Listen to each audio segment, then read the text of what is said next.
I know. Like, well, it is my show. We can have the dogs if we want to. Oh, did it work? Maybe. There's a lag between here and then by the time it gets onto Instagram. And then once that feed is working, then I think I can share it to P3. I don't know. It's too many things. That's why I was like, this will be the episode where we cuddle the doggies. and I will pretend that do you have a dog voice for your dog? Do you ever answer for your dog? I do. I'll be like, Stinky, what are you doing? I do, but I don't do a big voice. No. No, he has got a voice. I don't know. It should be, we're having trouble streaming at this thing. Okay. You're just going to go bye-bye for now. And yeah. Is that better?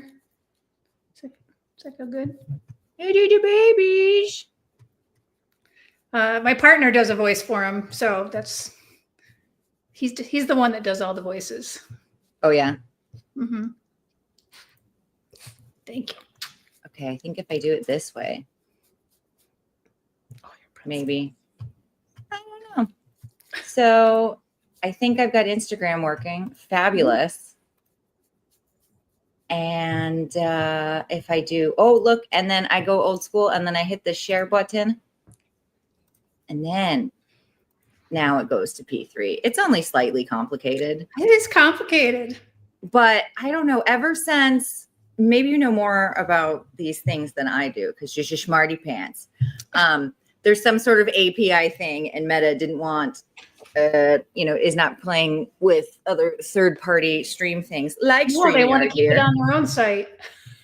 Yeah, but then it makes it annoying for me to tell you about my dog voice, which is baby boy.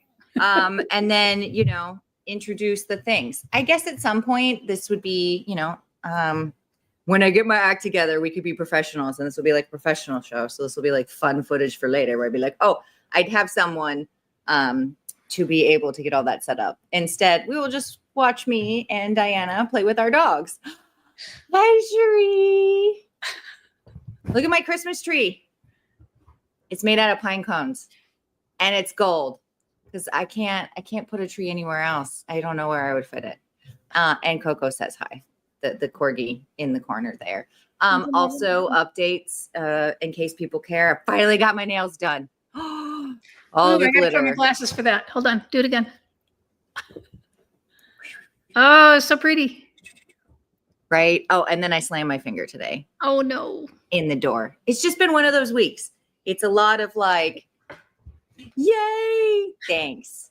I love the nails too. It's like a lot of, I guess, the actual term chaos in the sense of it's like, there's great stuff. Like, yay, finally got my nails done. Tuesdays with Tori got a nomination at a porn thing, kind of. I don't know. Hi, Danielle. And then now Danielle's here. And so it's like, it's that's all I can say. It's like, look at these gorgeous nails. And then I broke the shit out of like some blood vessels here because I slammed it in a door. That's just it. That's just our door, just a bedroom door. Yeah, like the door. Well, it's a very, very Onyx Storm. Ooh, I know. It's dark, like blue, and then I was going for Star Galaxy vibes, right? But this is also in the what was it? The chrome sort of line is what the people at the nail salon went for, and it had been so long. I had taken my claws off. Thanks. I took my claws off like around when my mom had her surgery, so I could help with those things. So I'm very excited. So updates. Right? My nails got done. I finally figured out how to hit the button on Instagram. We've got puppies today. Tuesdays with Tori got a nomination and I'm still freaking out about it. And look at my cute Christmas tree. It's made out of acorns and it's gold. That's everything if you all are just tuning in right now, because as mentioned, it takes a minute for me to connect all the things. And someday I'll be a grown-up and I'll have all that connected somehow before this happens, but it's a live show now. And it's just us today. And I'm really excited because it's Dianna. And I'm going to give Dianna time to do all the things. But mostly I'm really excited to just kind of gush about marketing strategies. But not just like this big, like, what is marketing sort of strategy, but specifically to education. I don't know if you all new here, but if you are, hi. It's Tuesday and I'm Tori. And a lot of times people come and talk to us in this, what is this? The adult retail side of whatever this industry calls sexual health, wellness, pleasure. Yeah. I will come up with the correct name here soon. But I don't know what it is. But a big part of what I hear in just doing whatever this beautiful platform has turned into is that education is something that is either non-existent or is lacking or not as approachable, or just have no idea where to start, right? Everybody's overwhelmed. Right. So I brought Dianna and we're going to deep dive into this. But now I'm getting ahead of myself. I'm too excited because, wait, did you show everybody the dog again? He's on camera the whole time. Oh my goodness, I couldn't see him. I was looking for him in your lap. No, he's going to watch over us. He's my favorite audience member right now. You're reminding me of why I do this, right? He's so ridiculous. I'll have to find an angle that allows him to live. Oh my goodness, he's so cute. I think I was telling you or someone where it was like, oh my God, this is hard. I'm so privileged and blessed to be like able to now grab like not just amazing guests, but like the attention of even more amazing guests, just with whatever that's been happening. But now I'm like, now I gotta do it. I know. Well, so that's the hard part is that I know all about the back end, but I'm never on the front side. In fact, I go out of my way to avoid this. So I'm like super, again, thank you, Dianna, for coming. And anybody else that wants to join or feels like me sometimes, like a crazy head or Dianna's, where there's no rule book here. Mm-hmm. So what started as me attempting to soapbox and let people know what was kind of blowing my mind in my transition of working for a lubricant manufacturer and then exclusively a lot bit more with now condoms the last 2 years, something that should be so interwoven is completely managed. Like the business strategies are so different. So something that started as a rant and a journey turned into me speaking into the ether, and now people come and help and support. So thank you for tuning in if this is your first time. Today is a Tuesday with Tori and Dianna. And you've had 50 guests at this point, over 50 guests. Again, it's a whole thing now. It's not just like it's a whole thing that gets nominated for awards. Right. So I guess now I got to do it. So thank you. And Dianna's here to keep me grounded. Right. And be like, well, here are some ways to just make things make sense, because as I started to mention, it's like I spoke into the ether. Yay. And things just started happening. So now it's like I have guests. And now I'm an educator. Question mark. For certain. In this industry, I don't know how you can be any part of it and not think yourself an educator. I guess I was always thinking I was like a hi, Emily and Blanca. I was more of like I'm a storyteller, and I guess in my head I still am, but probably, but it's we've all taken up a mantle of like there's a lot of people we have to carry at this point nationwide. Right. And I never know if my perspective is just so, I don't know, I'm down the rabbit hole. That I don't realize that maybe we as an industry do things a little bit differently, but also there's a lot of things that are the same. Well, yeah, I mean, business is business. Yeah, but then sometimes, I don't know. Anyways, that's a whole different tangent. So welcome to the show that I've now made that is apparently for education and talking about dogs and my nails. Thanks.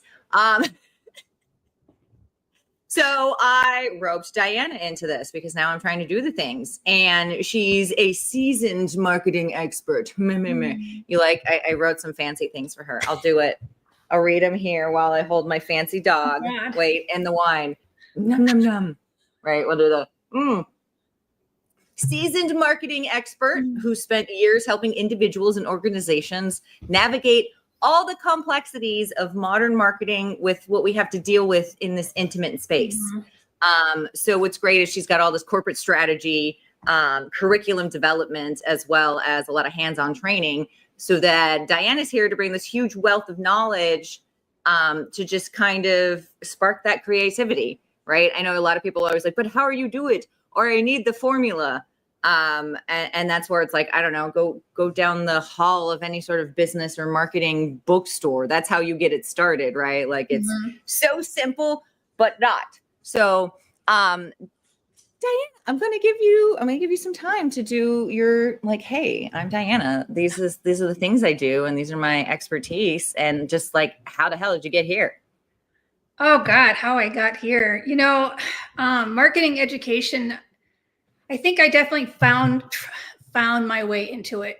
Back in the day, I did pharmaceutical sales, and I was pretty good at it, but I hated it.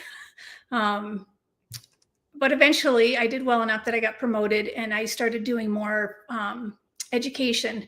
I would work specifically with doctors who, not just to educate on the product, but on disease states and talking about new studies. And so education was always a big part of what I enjoyed about my work. And so coming into this industry and seeing so much opportunity for education, it really made my heart sing.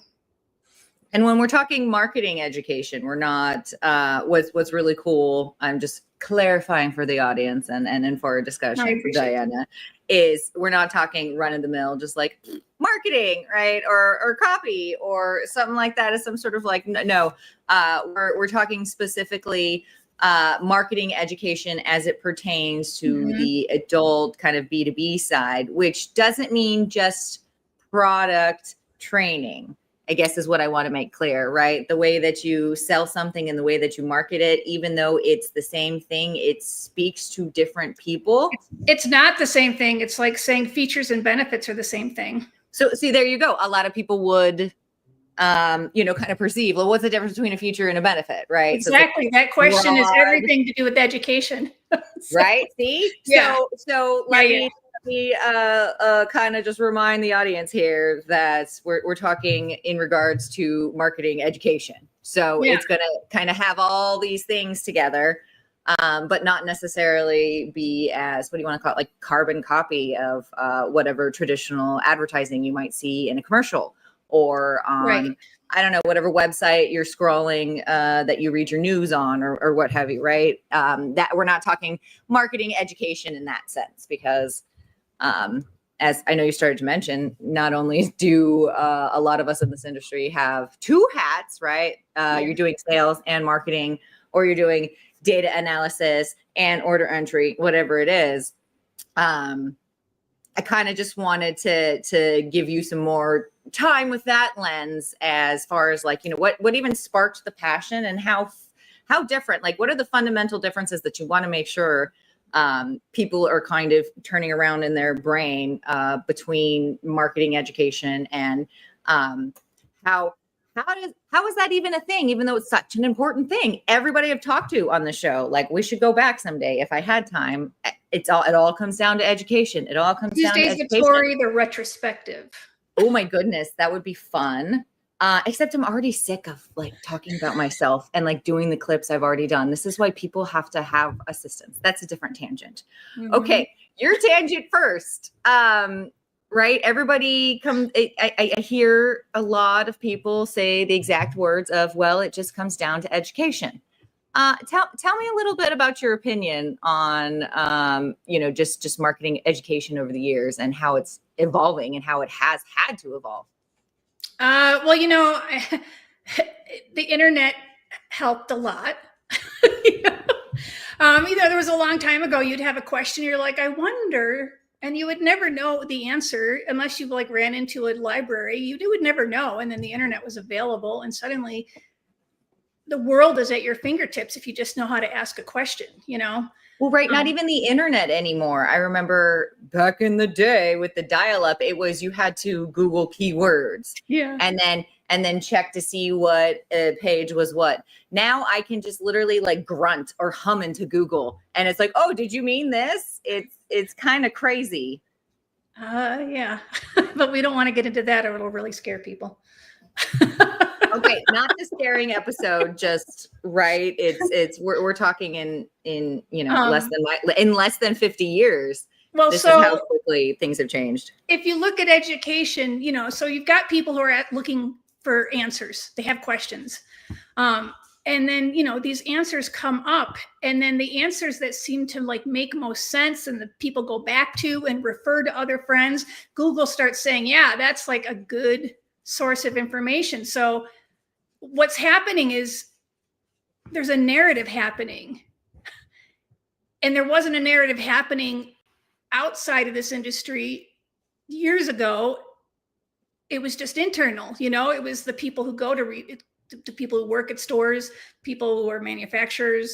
But getting outside of this industry was really hard. But when people start asking those questions, when I first started in this industry, I would Google things, and it was all,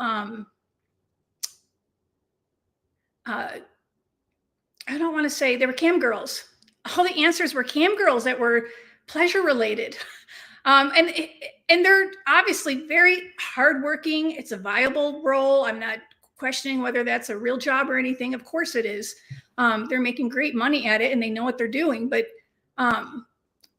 is a cam girl the one we want to be? Answer my curiosity, right? Like I'm not looking to be your customer. I'm trying to. Well, so is a cam girl who this industry wants to be the thought leader about pleasure, you know? You know, is that the person we want your customers to go to? And my thought feeling was no. I was in meetings and hearing manufacturers come through and telling me all about their products, and salespeople are hearing it and stores are hearing it, but getting the customers to hear it, that's taking social media and taking the internet and making it interactive versus one-way directional. And I think that's the big changes we've seen in this industry, is that we've taken education beyond just in the store, person to person. It's beyond B2B. It's starting to be B2C, whether you sell directly or not. Right. Well, and I guess one could argue that is marketing's ultimate job, is it's not necessarily going out to close business like a salesperson, but creating that demand generation so that your brand or that product becomes so popular because everybody's talking about it, right? I guess that's how people try to go viral, asking the questions. Yep. And you've got to make certain that your brand can answer those questions that are being asked, so that your information shows up on Google. And you do that through education, and particularly digital marketing education. So, and if you're not online, whether it's social media or a show like yours, you're not part of the narrative anymore. The narrative's happening without you, because the narrative's happening. People are having the conversations. They're asking the questions. But is your organization participating? And that's digital marketing education. I like that word. It's like participate instead of just, it's engagement, right? It's like, it actually one way, and now it goes two ways. So it's no longer finite. It's no longer me telling you what this product is, and then you would just either have to believe me or be disappointed. Believe me or be disappointed. 2025. No, I love that. And kind of that's a great thought as far as make sure, just the word participate kind of rolls us into my next thought, which was anybody that's out there, for Blanca and Emily, if they're still there. Hello. Some of us are working on our side hustle, or this is our entrepreneur. Our name is like, we're a professional looking to level up in some way, right? Upscale. What I really like participation, but what's maybe another piece of advice or story that you'd give Blanca? Oh, look, she says she's still here. Hey, okay. See, they love it. It's like we're talking to Blanca. What's advice you give anybody that's looking to just level up their marketing knowledge, knowing that like marketing can be this big at the same time that it's this big?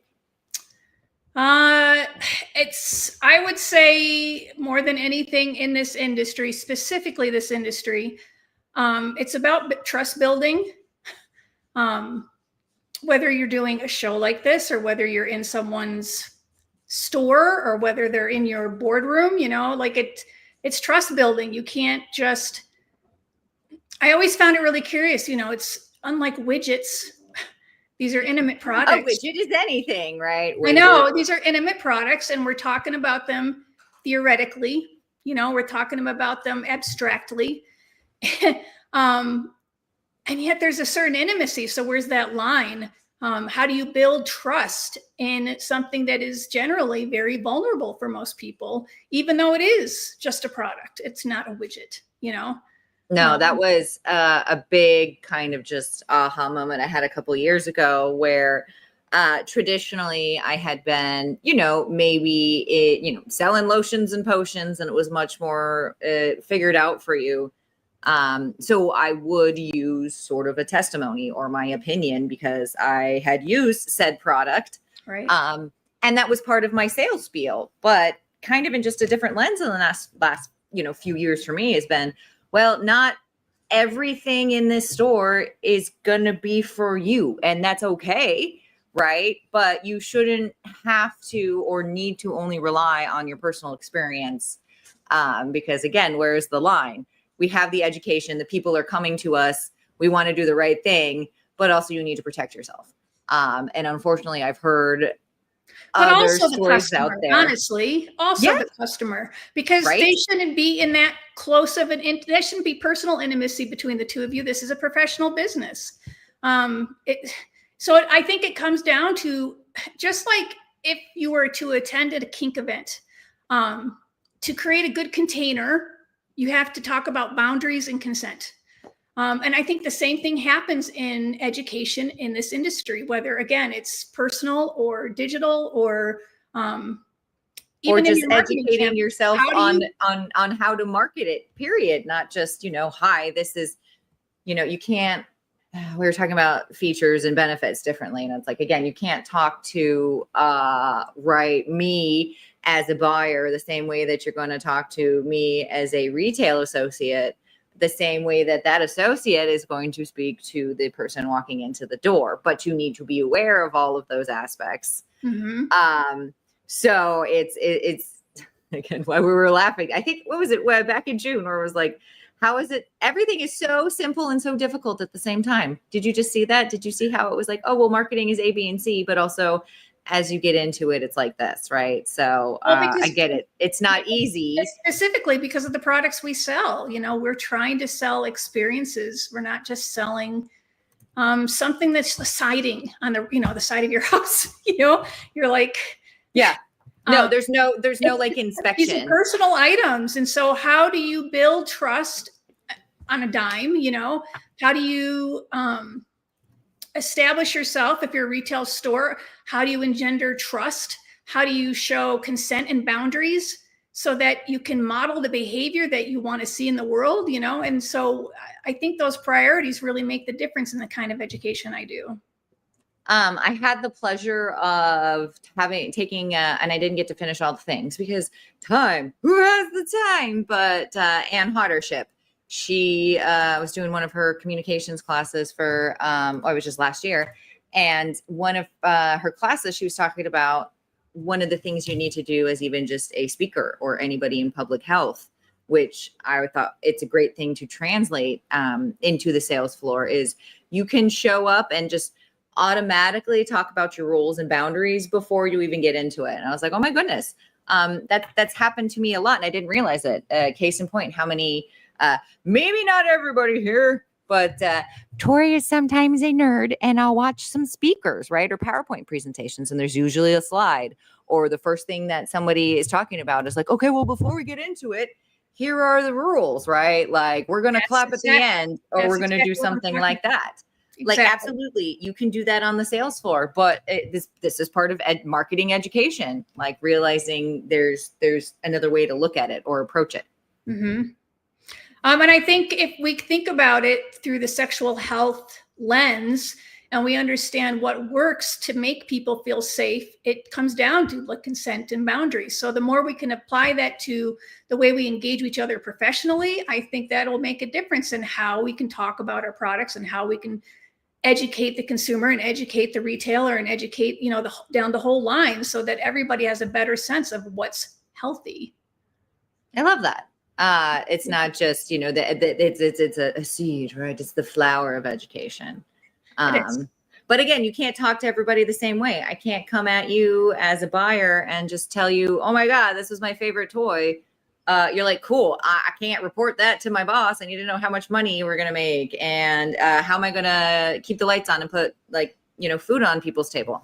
But then you also still need to know how to put food on the table. But then what are the people that are working for you going to tell the people that need to put it on their shelves? And then how do you get that message to that consumer as well? Right.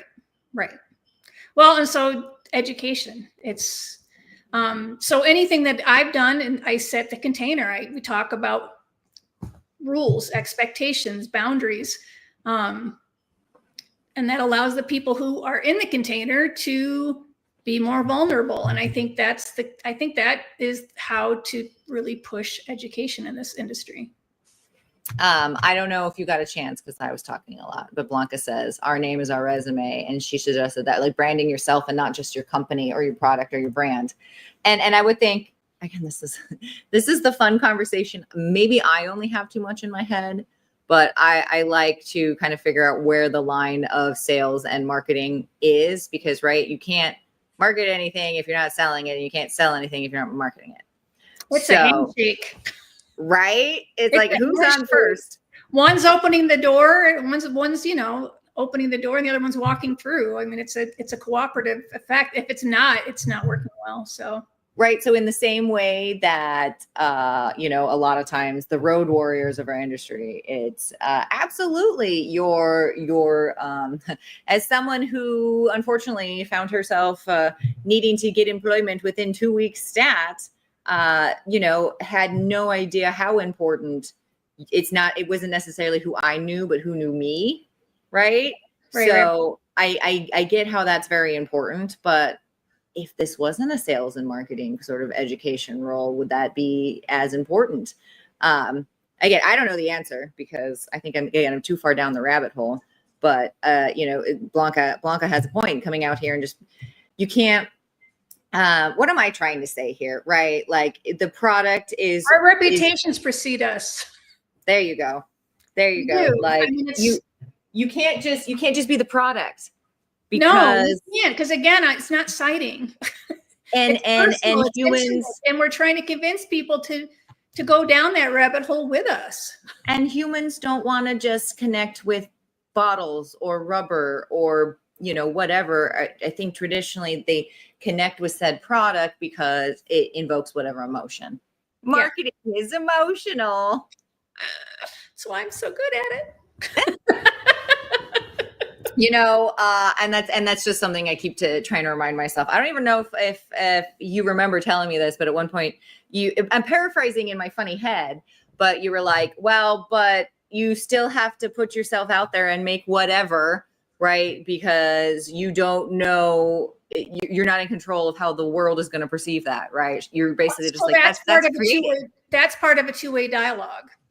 Is you can put it out there, but how your art's received and what happens from that moment on, then it's like, that's the scary part of art. So yeah, it's like, just, it's like you're going to be scared either way.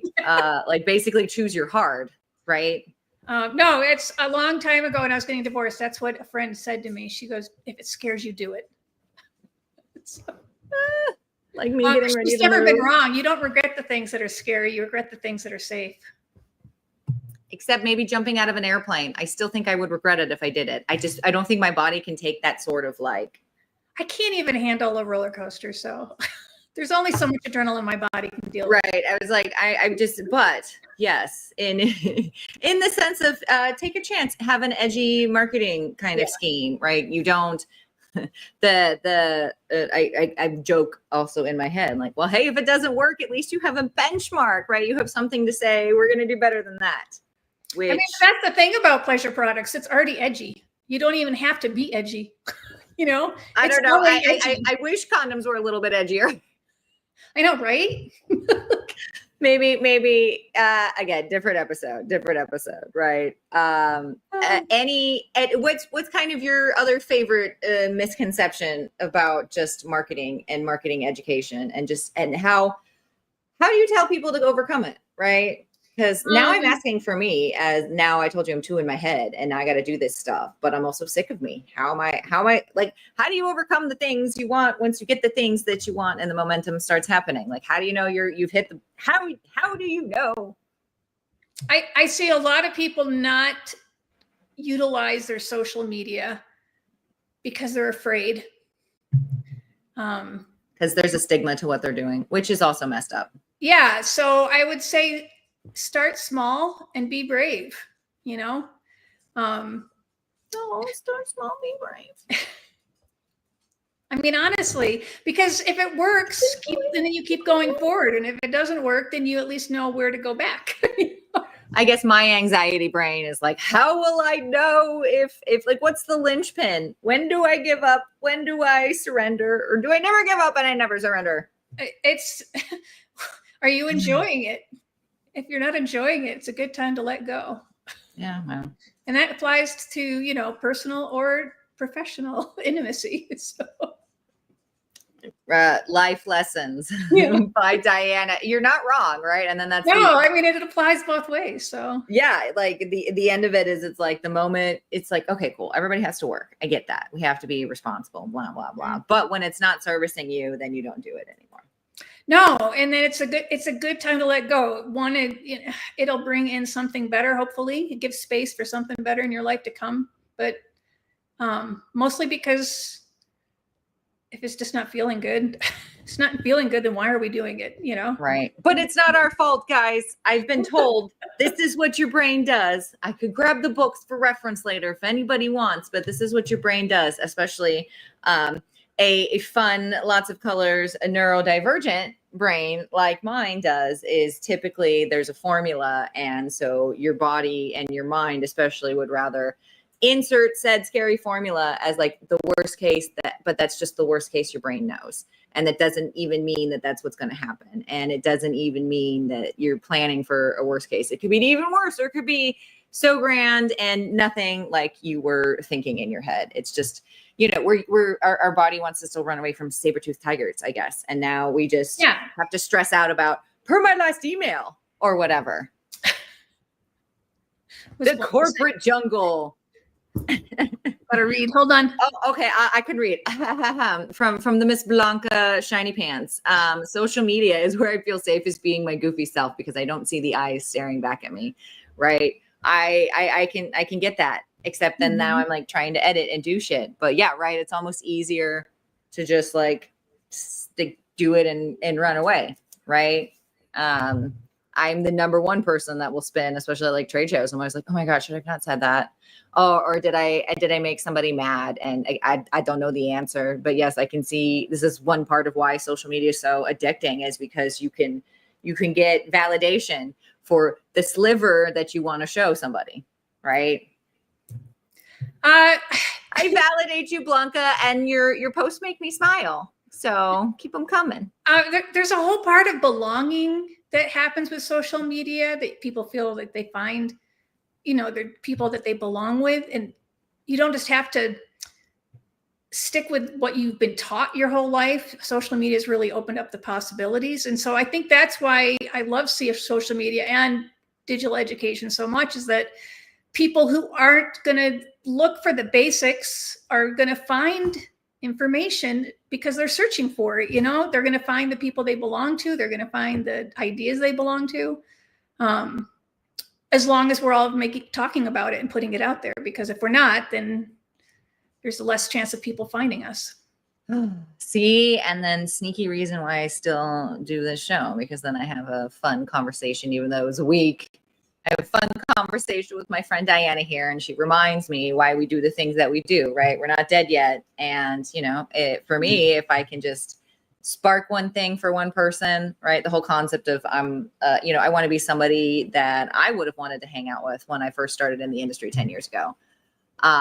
So just trying to remember that this is why we have a show, trying to be accessible. And now I get to have a you know, it's a hard week. Now I get to pull inspiration from my friend Dianna, and I'll call it marketing. Blanca's saying, unfortunately, many are scared of ridicule and rejection, not knowing that a blooper is what can make you go viral. Again, because we can't control how the universe reacts to the creation. They say no press, there's no such thing as bad press.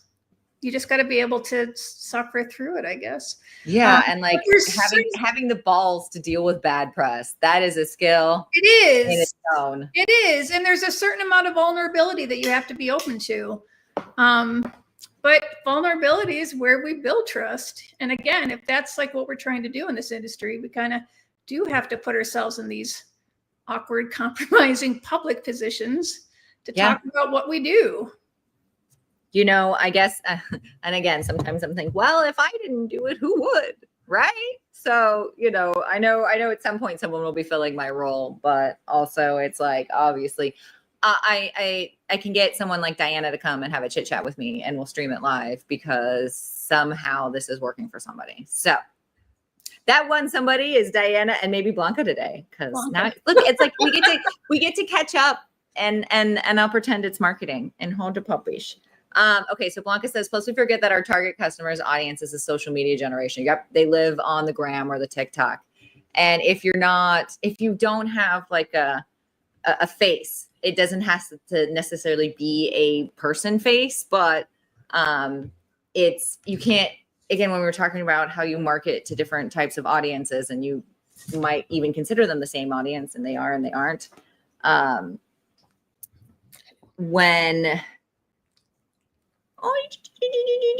sorry, I won't jabber too much longer, my love. Okay.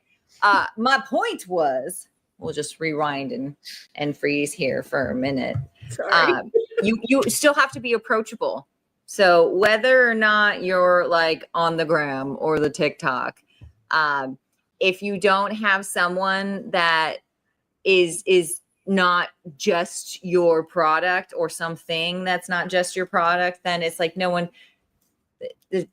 can relate to what you're selling, or why does it even exist, right? So one of my favorite old school examples, maybe it's not old school, but it was where I grew up on the sales floor, was the Pink girl from Victoria's Secret. Right now, Victoria's Secret and Pink are completely different brands, but in the beginning, there's a whole brand identity for Pink. Mm-hmm. And she's a dorm room person, born in 87. This is her dog. And, you know, this is the lounge. It was a whole experience. And now they have their entire own brand around a fake person.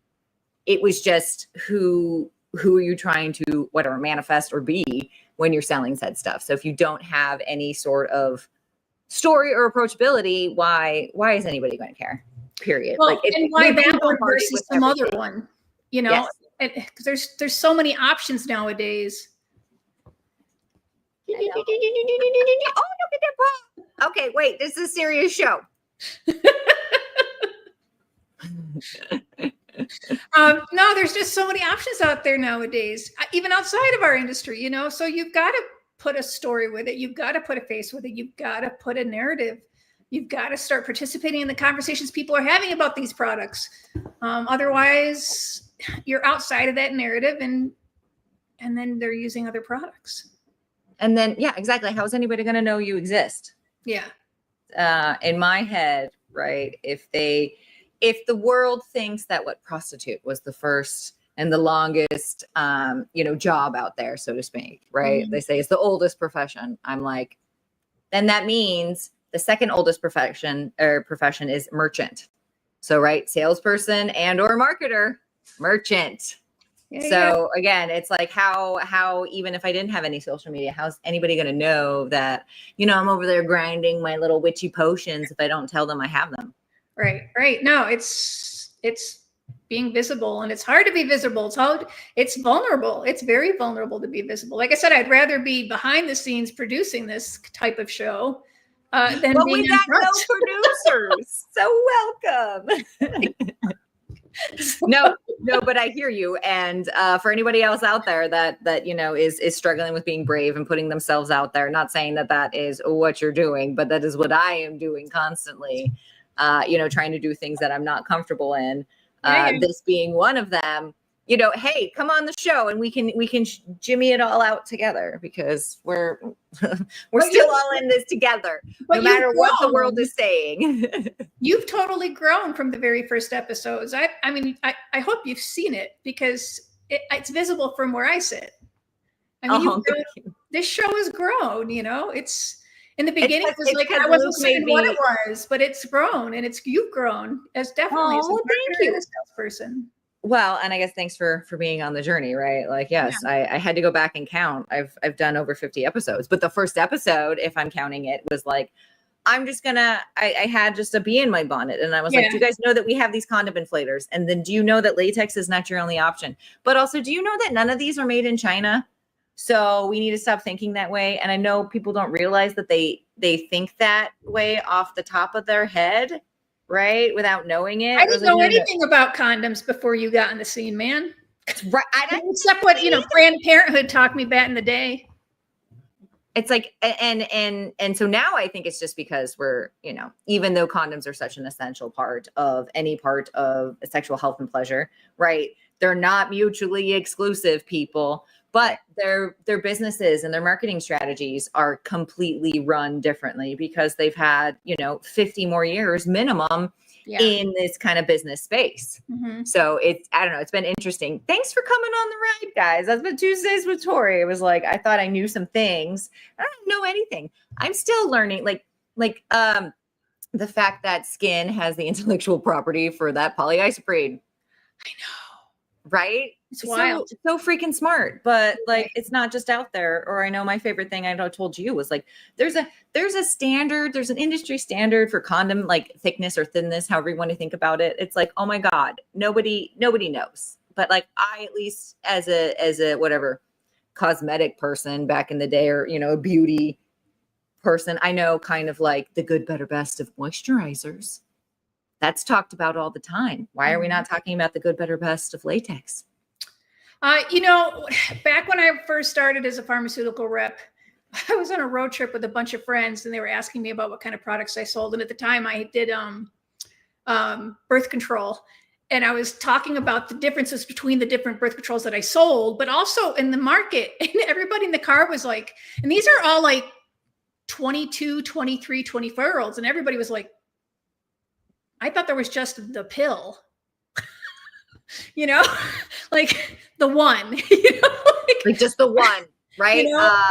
Just the one Trojan, the one. Yeah, exactly. Condom. And so I think it's the same thing. It's just the one. There's just condom. There's just the condom. Even though there is a brand of one condom, and it's not the one we're talking about. It's not even the one. Like that's the thing. Is I think there's a lot of people have no idea, and if you don't go into an adult store, you wouldn't have any idea, because you would walk into your average pharmacy and it's all Trojan and maybe a second brand, but oh yeah, like again, let me shout it from the rooftop for the cheap sheets in the back.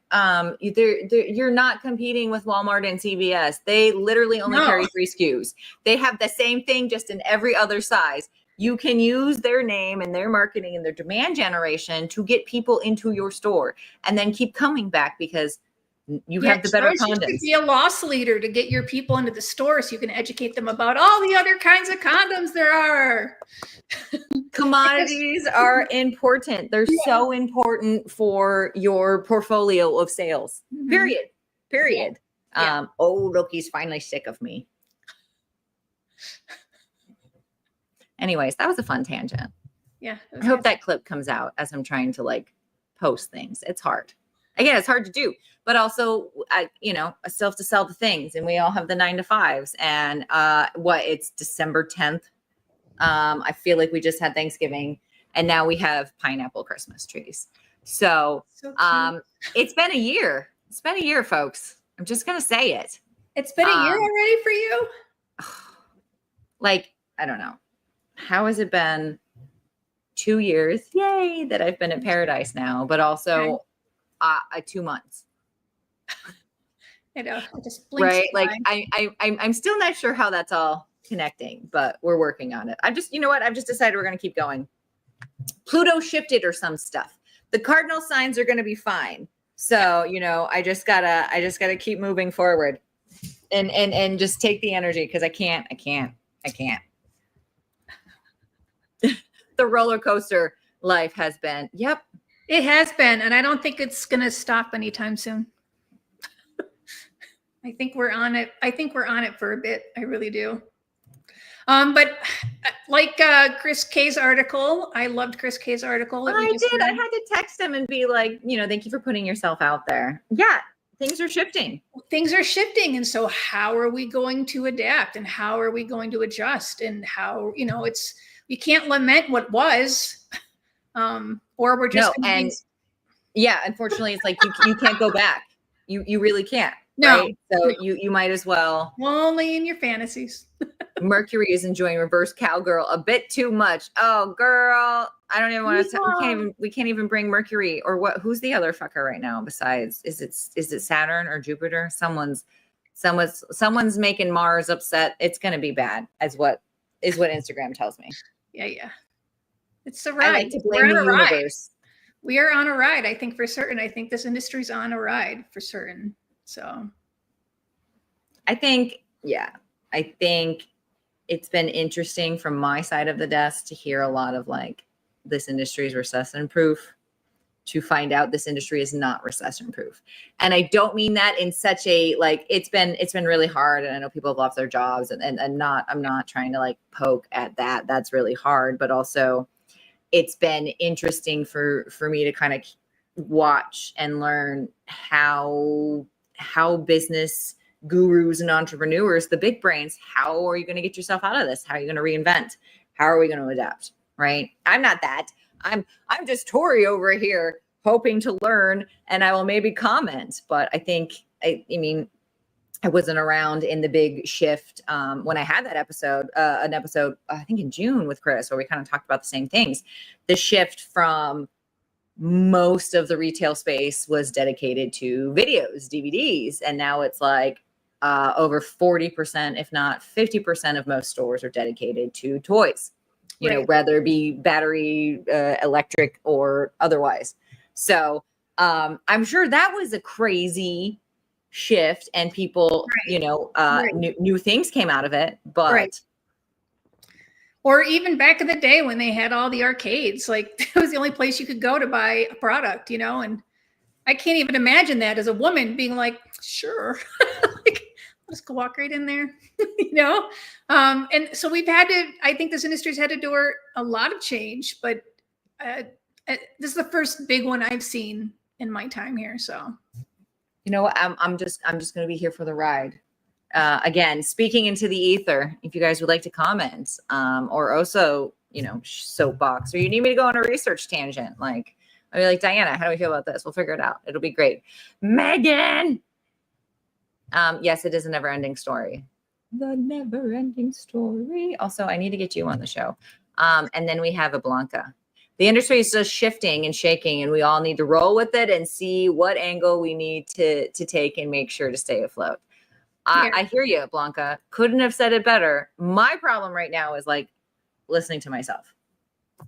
That's the hard part, right? When it's at least for me, conflicting priorities. It's like, should I even be paying attention to A, B, and C because, A, B, and C sales are not coming in too, right? Right. It's hard to know what to focus on. Oh my goodness. How cute. Anytime I'm here for the chaos. Hello, darling. Thank you. Okay. I think I'm going to need you then. Like whatever, the week after the second week of January, whenever that is. I will text you later. Tangent. Maybe I'll get cool and have like a button, right? Maybe I'd have a producer, and because like I can do these cool banners. I just always forget. I love that banner. You should do that all the time. I know, but then the problem is I have a hard time with like typing and then clicking the new like the banner I need for the funnies at the same time. Yeah. This is why you need a producer. I will say that's why I like being on the back end, is that it's a lot easier when there's somebody to manage the chaos and the rest of people can just. It isn't and isn't, because then, right, then you're, too many cooks in the kitchen are always not. It's just, what? It's worth it though, guys. I guess my point is it's never easy, especially if you're learning and being brave, but just learn to listen to yourself, even though I don't know how to do it yet. Thank you, Megan. Yes, please message me because I could forget. You don't know how to do it yet. You're here. You're being brave right now. Because I have a pretty Christmas tree that I wanted to show off. That's my secret. That's not a secret. I just have to not overthink it or not think about it, right? Like I'm going to the gym and then I just go and then I'm there instead of like, what am I doing at the gym? Oh no, I'm not going because now this hurts or I didn't know. Did I do legs? No, now it's just I'm going. So I'm streaming because I want to show off my Christmas tree. Yeah, Blanca says I seriously never saw myself anywhere in the spectrum other than apparel. But here I am selling squirrels, widgets. Go on. You know what? I think when push comes to shove, unfortunately, I know there's the stigma and the things, but if you can sell anything we are selling, then you can insert widget here. What are you not going to be able to sell? I know that I agree 100%. I've long said that I could never market widgets though, because they're not very fun. No, an actual widget is not very fun. No, I mean, so that's the thing is I love the fact that I could talk about anything, you know. And therein lies it. Yes, you have to provide for your family and you need to be a contributing member of society. And I have to get out of the house because I'm a plant and my mental health will creep out into bad things if I don't, right? But maybe try to enjoy what you're doing because you don't get a redo. There's no like rewind, like, oh, I did all the things. And I don't mean to sound sexist, even though I'm about to say a sexist thing.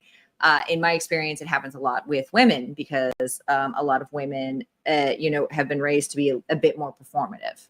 So especially when it comes to relationships and their sexual health and pleasure. So I don't have the answer.